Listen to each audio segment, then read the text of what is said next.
What is going on with the Astros pitching staff and their training staff? There needs to be an investigation. And the Texans back in camp today for OTAs. They are voluntary, but it is crucial that some guys show up. And for the first time in nearly about a decade, there is one position that showed up at camp today. We're going to get into all of that on Kicking It with Kunkel this week. But first, I need you all to do me a solid. Please like it if you're watching on YouTube. Share it with your friends. Comment below. We'll go back and forth with the conversation about the Astros. We'll go back and forth with the conversation on the Texans. Whatever you want to talk about, I will engage with you. And you can find me on X at Will Kunkel Fox or on Instagram at Will Kunkel. But let's get into this Astros thing. Let's start there. Ronel Blanco is done for the season. Another Tommy John surgery, ending an Astros pitcher season. Hayden Wesneski was the first one this year. We already have Christian Javier, Luis Garcia, Spencer Arrighetti, all on the injured reserve list. Like, what is going on with this staff right now? And with Ronel Blanco being added to the list, like, this is devastating for the Astros. I think it's way worse for the regular season because now your rotation gets significantly smaller. You got to bump a whole bunch of guys up. Like, let's take a look at the rotation right now. As it sits right now, you have Hunter Brown, Framber Valdez. Like, that's a great 1-2 punch. But then who's your three? Is it Colton Gordon? Is it Lance McCullers Jr., who, by the way, just threw an absolute gem against the Athletics? We're going to get into that in just a minute. Or Ryan Gusto? Like, who is your top five? So I think this is more devastating for the regular season because going through a regular season, 162 games or 110 or whatever it is remaining at this point with two really good starters and then iffy Lance McCullers Jr., if he pulls it together and he did what he did today for the rest of the season, then you got top three and you can kind of fill this together and piece it together, especially once Spencer Arrighetti gets back and healthy. But that rotation throughout the regular season is going to be really tough. I don't have a problem with it, though, come playoff time because Hunter Brown and Framber Valdez are two of the best pitchers in all of baseball. When you have those two, you can win a wild card series, as they did not last year, or you can win a short series, a 5-game set. Now, 7-game sets, it becomes a little bit more difficult, and your number 3 starter is much more important. So the guys that you're missing right now, like this list is a list of starters for any team in Major League Baseball. Hell, it's the starter list for the Astros. Ronel Blanco, Christian Javier, Hayden Wesneski, Luis Garcia, Spencer Arrighetti. Luis Garcia is slated to allegedly be able to come back in July or August. I think it's going to be about a month, maybe midway through June for Spencer Arrighetti, because once he starts throwing, he's going to have to, take at least a month to get ramped back up, and then maybe a minor league rehab start 1 or 2. So the way it sits right now, like this Ronel Blanco injury is absolutely devastating for the Astros just to get into the postseason.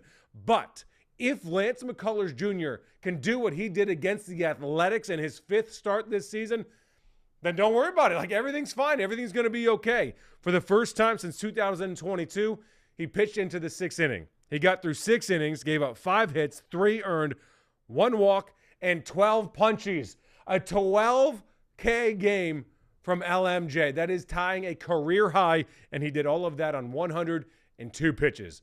I know it's against the Athletics. I do not care. That's awesome against any team in Major League Baseball. That's exactly what the Astros needed, and that's what Lance McCullers needed as well. A huge start for that dude. I think it is now fair, and it is now time that we can stop grading LMJ on a curve. Like, it's his 4th game back. He hasn't thrown since 2022. He's still ramping up. Nah, man, 102 pitches, 6 innings of work. We're about to take the training wheels off, take the floaties off. Let's go play in the deep end, all right? I think LMJ is fully back, and now we can grade him accordingly the rest of the season. Is he your 3 starter, though? I'm curious, what do you guys think? Do you rather have him, Spencer Arrighetti, Colton Gordon, as your 3 starter in that rotation behind Hunter Brown and Framber Valdez? Hunter Brown, by the way, is my number 1.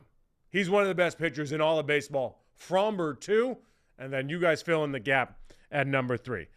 Now, do you guys also remember On May 16th, I went on a little bit of a rant based on the fact that the best players on the Astros were actually their worst players. Jose Altuve, Christian Walker, and a hurt Yordan Alvarez were, as WAR said, wins above replacement, were the worst players on the Astros, statistically speaking, analytically speaking. Well, now, since that rant, all of them, except for Yordan, have skyrocketed in their production. Since that rant, Jose's WAR was a negative 0.8. It is now a negative 0.2. Not great, but significantly better, and he has improved drastically with the offensive WAR. He is actually in positive numbers for the first time in a really long time since the start of the season. He is now at 0.7. Positive numbers for him. But the countable stats since that rant, since May 16th, 4 home runs, batting .357, a 1.060 OPS. He is back to the Hall of Fame, Jose Altuve, that we have all known to come and love. He also has 7 RBIs since May 16th as well. And then there's Christian Walker. His WAR has improved like a little bit. It's now negative 0.2 from negative 0.3. But he has 3 home runs, 10 RBIs, including a walk-off home run since May 16th. Now, those guys certainly deserve some credit, but I would like to say that the coach speak and the motivation that I gave them is what got them to where they needed to be today in order for the Astros to start playing some better baseball offensively. So you're welcome, Astros fans. I will take the credit where the credit is due. Now let's get into the Texans because OTA is officially underway. These are voluntary, so if you're not there, I don't know what it says, but I will say this. Certain positions, certain guys, certain leaders have to be in the building. Your quarterback needs to be in the building. CJ Stroud was there. So like when Aaron Rodgers wasn't there with the Jets a couple years ago, I thought that was horrible. He needs to be there. He is the leader of that offense. He is the leader of that team. He needs to be their most important player on the field. The quarterback has to be at OTAs. CJ Stroud, present and accounted for. On the defensive side of the ball, your leader and your captain and your communicator, Azeez Al-Shaair, in the building. All those guys, when I asked them, said that this time of year is critical to installing a new system, to getting to know everybody, to getting familiar with your teammates, your coaches, you name it, just like personally, not even football-wise, just as a person. Here's what they said. It's beneficial to always have, during this time, a voluntary time where guys don't have to be here. I think it's very beneficial if guys are here because you can get a lot of good productive work done. Understanding the scheme, understanding the terminology, things that we're using, actually performing the techniques and executing. Everything about our off-season program sets you up to compete come training camp. I show you everybody's bought in, locked in, man. They really bought into this team, this organization, man, ready to win, and it's a blessing to see everybody, come in OTAs, even though it's voluntary, it's not mandatory, man.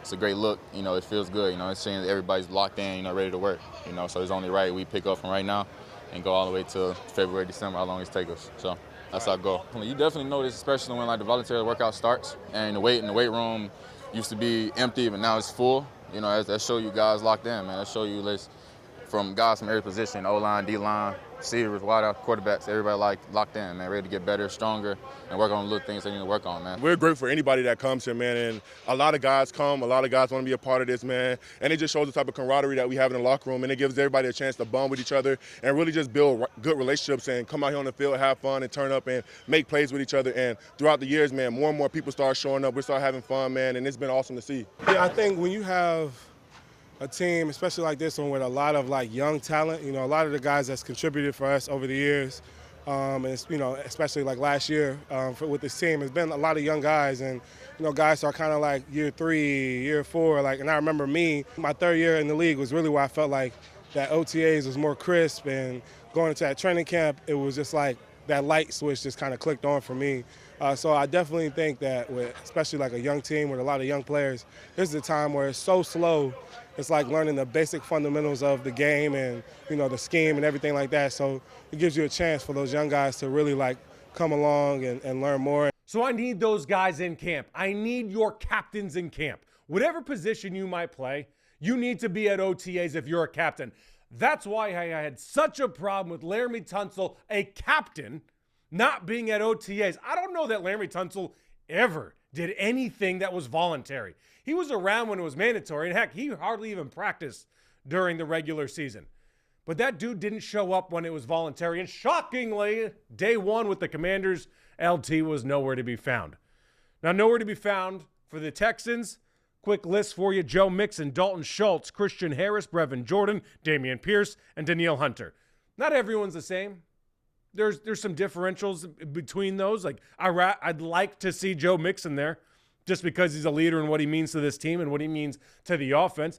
I know he's a little banged up right now, but I still would like to see him there. I need to see Dalton Schultz in the building. It's OTAs, dude. You've had a couple tough years with the Texans. You were abysmal last year. I need you to be better. This offense needs you to be better. I need Dalton Schultz in the building. But most importantly, that left tackle was there.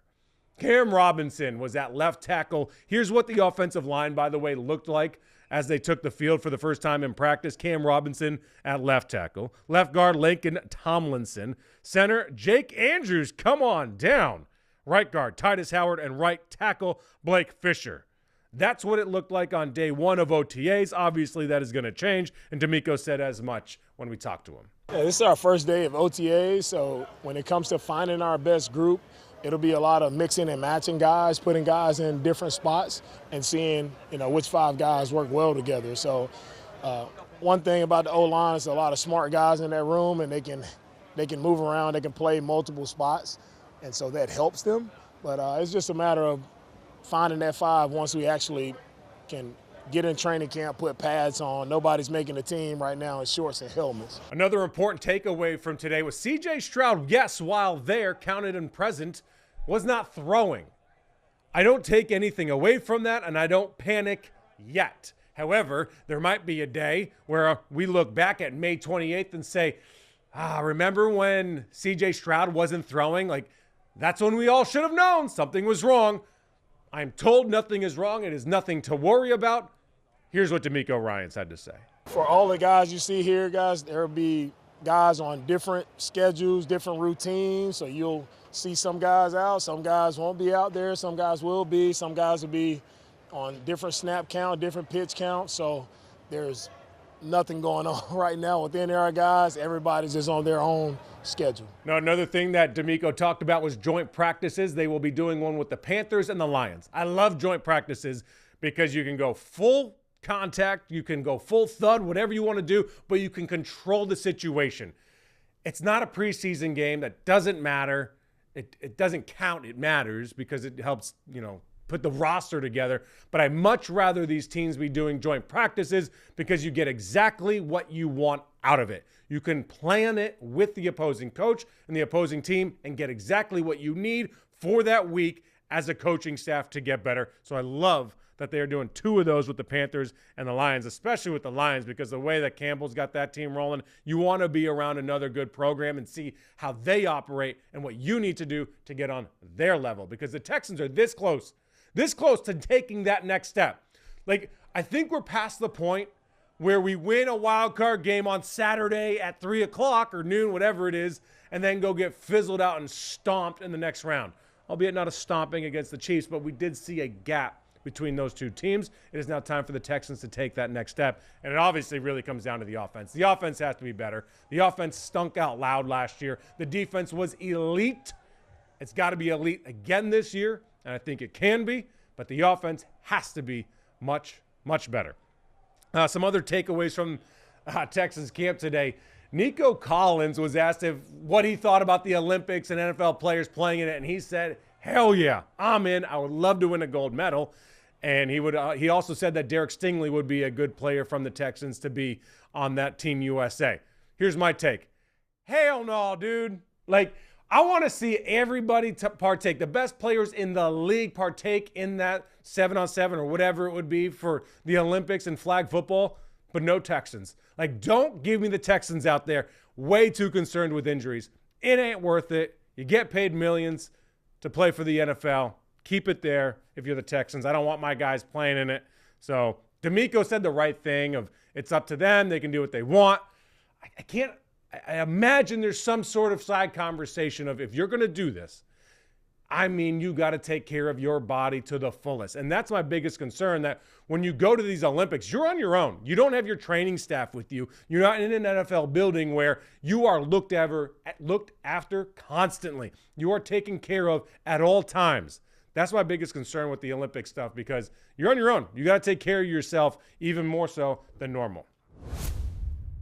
Finally, I want to end with this video of Stefon Diggs. I don't know if y'all have seen it, but Steph is on a boat with a gaggle of women, allegedly passing out drugs. Like, this video is all bad. It is so bad for the Patriots. It's all bad for the NFL. It's a horrible look for him, because OTAs are underway in New England. He's not there. He's a new member of the team. Mike Vrabel, your new head coach, spoke about it afterwards. Here's what he had to say. Well, it's something that we're aware of, and obviously we want to make great decisions on and off the field. And we're hoping that with our time here on the field today, and that when we don't have a script and we're on the call-up periods, that we're making great decisions. And so the message will be the same for all our players, that we're trying to make great decisions, and any conversations that I've had with Stefon will remain between him and I and the club. Man, I don't know what Stefon was like behind closed doors, but it looked like the Texans got the best version of Steph Diggs absolutely possible, and this is horrible. Like, thank God the Texans are done with this. This is a really, really, really bad look, allegedly doing what he did in that video. All right, make sure you guys follow me on X at Will Kunkel Fox, at Will Kunkel on Instagram. I will have updates throughout the week on the Astros, of course. God forbid there's any more injuries, or I will have more on Texans camp as OTAs roll through the next following weeks as well. Make sure you like this episode on YouTube, comment below, share with your friends. Let's roll. All right, guys, I'll see you.